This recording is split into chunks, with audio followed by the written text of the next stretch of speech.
Depuis l'arrivée de Slot, il est aujourd'hui l'un, si ce n'est le milieu défensif le plus en forme de cette saison et sans aucun doute l'une des raisons principales de la forme impressionnante du rouleau compresseur du moment. Je parle bien entendu de Liverpool et de son numéro 38 hors norme, Ryan Gravenberch. Alors même qu'il avait du mal sous Klopp, aujourd'hui le néerlandais ne cesse d'impressionner à chacune de ses sorties par sa technique, son calme couplé à un jeu de corps surréaliste et enfin une polyvalence impressionnante. À peine 22 ans, le néerlandais représente le renouveau de l'ère Slot et figure parmi les nouveaux tauliers de l'équipe de Liverpool, alors même qu'il y a encore peu de temps, beaucoup le jugeaient comme un flop en Allemagne, trop frêle pour le haut niveau. Alors aujourd'hui, retour sur le parcours du digne héritier de la tulipe noire, j'ai nommé Ryan Gravenberch.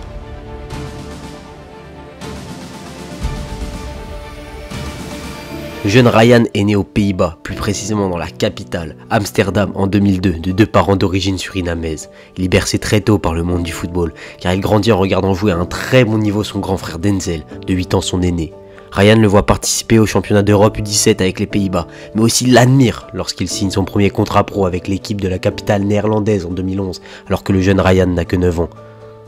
Avec lui, il apprend les bases du football et se renforce grandement, lui qui a avoué avoir tout appris de son grand frère, qui a tout fait pour lui, quitte à être parfois un peu dur sur l'homme d'après le milieu de Liverpool, qui disait à propos de ce dernier « Il m'a endurci et je suis devenu plus fort, il a tout fait pour moi ». Mais le petit Ryan est aussi plein de talent. Dès 2010, il suit déjà les traces de son grand frère en intégrant le centre de formation de l'équipe amsterdamoise à l'âge de 8 ans. Les étapes s'enchaînent jusqu'à sa première titularisation dans la réserve en août 2018 et sa première en Eredivisie en septembre, devenant ainsi à 16 ans, 4 mois et 7 jours le plus jeune joueur de l'Ajax à prendre part à une rencontre en surpassant le record de Clarence Seedorf. La saison suivante, il joue une petite dizaine de matchs d'Eredivisie, mais c'est réellement lors de la saison 2020-2021 qu'il devient un titulaire de l'équipe avec une quarantaine de matchs joués, dont ses premiers sur la scène européenne. L'année d'après, il remplit pour une saison complète. On perçoit déjà chez lui un très grand talent, une facilité à couper les lignes assez déroutante, à éliminer par une petite feinte, 2 voire 3 joueurs et une aisance aussi bien dans le jeu aérien que sur le terrain, grâce auquel il joue un rôle majeur dans l'équipe d'Erik ten Hag. Adulé par les fans et avec tous les grands clubs d'Europe à ses pieds, dans l'optique de récupérer un joueur que beaucoup comparent déjà au plus grand et que beaucoup considèrent déjà comme meilleur techniquement que la version prime de Paul Pogba à la Juventus, le jeune Ryan sent qu'il est prêt pour un nouveau défi. Ces 2 saisons de haut vol à l'Ajax l'amènent jusqu'à la 9e place du Golden Boy. Il connaît sa première sélection avec les Oranges et surtout un transfert dans le plus grand club d'Allemagne, le Bayern de Munich, pour la somme de 22 millions d'euros. Qui dit nouvelle dimension, dit nouvelles attentes. Et alors que tout était rose pour le milieu néerlandais, c'est ici que les choses vont se corser. Même si le Bayern pensait avoir payé la jeune pépite à un prix d'or, le joueur ne convainc pas Julian Nagelsmann, alors même que l'entraîneur allemand se trouvait très positif lors de ses débuts. Pourtant, la relation se tend et les lacunes défensives du jeune milieu de 20 ans sont pointées du doigt, et le coach allemand ne lui fait dès lors plus confiance. Et l'histoire se répète avec le successeur de l'entraîneur allemand. Thomas Tuchel, lui non plus, ne voit pas quelle place Gravenberch pourrait avoir dans l'équipe et le considère plus comme un numéro 8 qu'un réel 6. Et c'est alors la première fois que le joueur de 20 ans se voit freiner dans une progression qui paraissait jusqu'alors sans limite. Un plafond de verre, mais il a une frustration compréhensible et donc des performances médiocres. Il joue seulement 938 minutes en Bavière et beaucoup de supporters le considèrent déjà comme un simple gâchis d'argent de la part des dirigeants. N'ayant pas le temps de jeu qu'on lui avait promis et se sentant trahi, à 21 ans, la pépite de l'Ajax demande le départ, comprenant que sa 2e saison partait sur les mêmes bases que la première.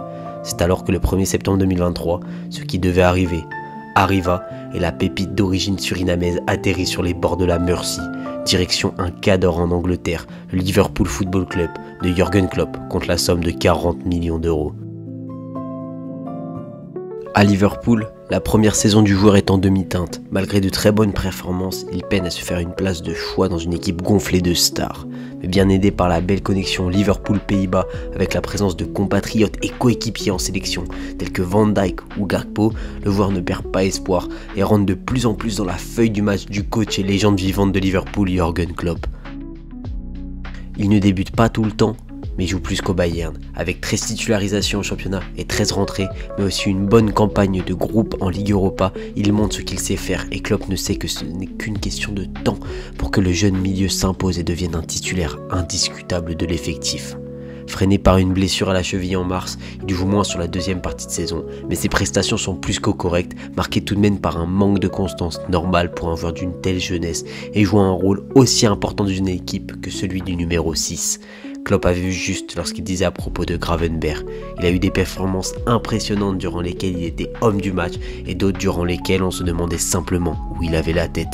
Mais c'est complètement normal pour un joueur en développement. Mais c'est vraiment lorsque Slot arrive que le milieu défensif a montré toute sa palette et qu'il est devenu le joueur que l'on connaît tous en ce moment et que je décrivais avec autant de superlatifs au début de la vidéo. Deux raisons assez simples expliquent cette montée en puissance. Tout d'abord, une confiance presque aveugle de la part de son coach qui l'a fait débuter d'entrée sur la feuille de match dès le début de la saison et qui désormais ne la sort plus de cette dernière. Mais aussi un positionnement plus bas dans lequel il se cantonne particulièrement à un rôle de récupérateur de balles et d'initiateur d'action en éliminant sur ses premiers ballons les milieux de l'équipe adverse.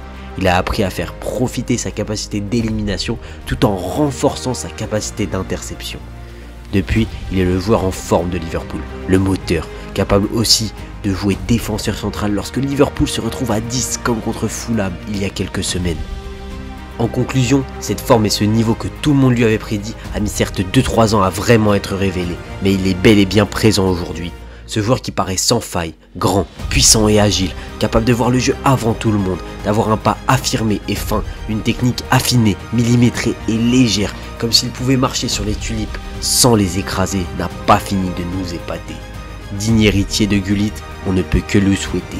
Mais ce qui est sûr, c'est que s'il garde ce niveau de jeu, la comparaison sera plus que méritée pour un joueur qui a encore beaucoup à prouver, mais tellement de maturité. La fleur vient d'éclore et n'est pas prête de faner. À Liverpool en tout cas, il ne marche pas seul, accompagné par des supporters en admiration qui l'ont déjà adopté et ne se voient plus l'abandonner. Merci de m'avoir écouté, c'était Street Sport et n'hésitez pas à vous abonner pour plus de vidéos. Je vous dis au revoir et à la prochaine.